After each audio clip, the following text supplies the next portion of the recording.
intilganga tole yor deydi. Sandan harakot, mandan barakot deydi. Tirikchilikda ayb yo'q deydi.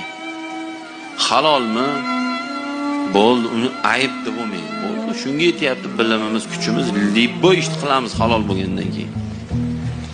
U tozaxonada haromxo'rlarga o'sha qimor o'ynab boy bo'lgandan ko'chada makulatura yig'ishtirib yurganimiz afzal.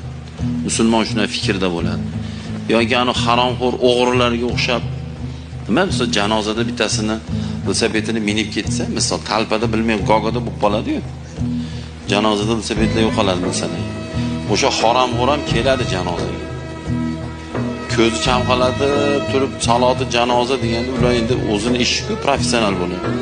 Shunday bitta hojdadani velosipedni minib ketdi. Germanskiy bo'lsa $500. 10 minut. Shunday bitta bosadi, bitta rangni o'zgartiradi, ochiq sotib $500.